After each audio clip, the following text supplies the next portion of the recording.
Microsoft Access мәліметтер қорын басқару жүйесі.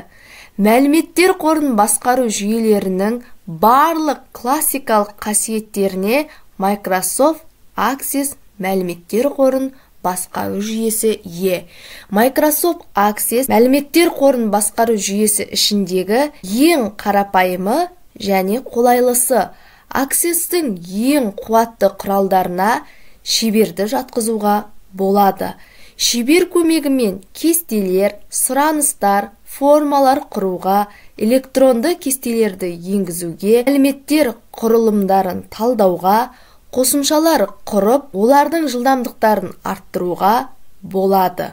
Қосымшалардың жұмысын автоматтандыру үшін макростар қолданылады. Microsoft Access мәліметтер қоры басқару жүйесі қолданыс облыстарына келесілерді жатқызуға болады. Кіші бизнесте, яғни бухгалтерлік есепте, тапсырыстарды енгізуде, тұтынушылар жайлы ақпаратты енгізгенде пайдаланылады. Үлкен ұйымдарда жұмыс топтарын тіркейтін қосымша ақпаратты өңдеу жүйесі негізінде пайдаланылады. Жеке мәліметтер қорын басқару жүйесі ретінде адрестер бойынша көмекші құрал ретінде кітаптар тізімі тағы басқа ақпараттармен жұмыс жасау кезінде қолданылады.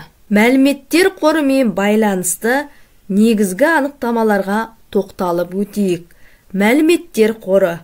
Мәліметтер қорын басқару жүйесін басқаратын өзара байланысқан мәліметтер жиыны. Қарапайым тілмен айтқанда, мәліметтер қоры жазулар мен файлдардың белгілі бір ретпен реттелген жиыны.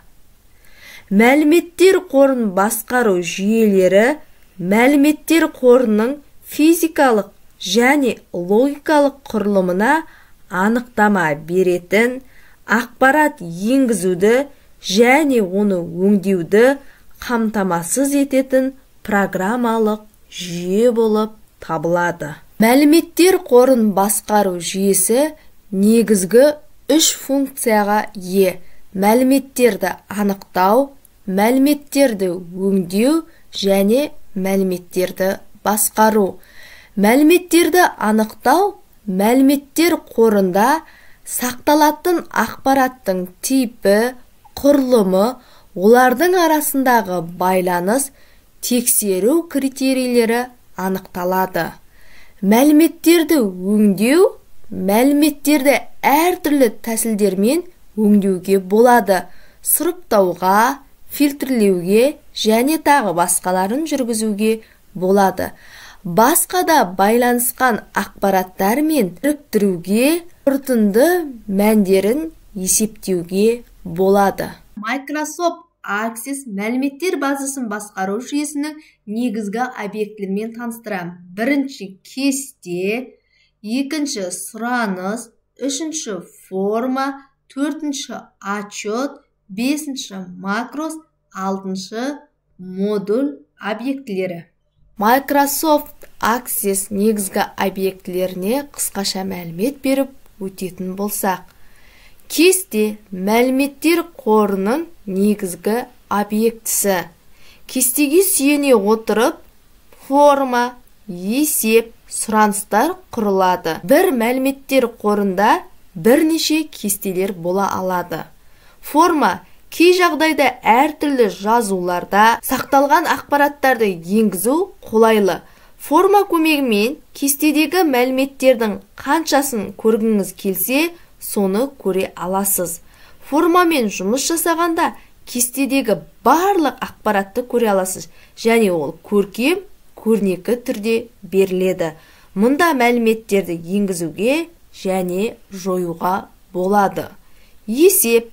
Мәліметтер қорымен жұмыс жасағанда керек ақпаратты баспаға шығару керек болады. Есепті осы кезде қолданған ыңғайлы. Microsoft Access-те есеп көмегі арқылы есептеу, реттеу әрекеттерін жүргізуге болады. Сұраныс. Microsoft Access'тегі сұраныс алдын ала дайындалған сұрақ. Керек мәліметтерді қандайда бір шартқа байланысты шығаруға, сұрыптауға мүмкіндік береді. Сонымен қатар сұраныс құрғанда кейбір есептеулерді де жүргізуге болады. Макрос арнайы тілде жазылған макро командалар жиыны. Мәліметтер қорымен жұмыс жасағанда дайын макро командаларды қолдану арқылы мәліметтер қорын жүйелі ету мүмкіндігі бар. Модуль ақпаратты өңдеу процедураларының жиынтығы. Microsoft Access бағдарламасының негізгі жұмыс терезесімен таныстырып өтейін.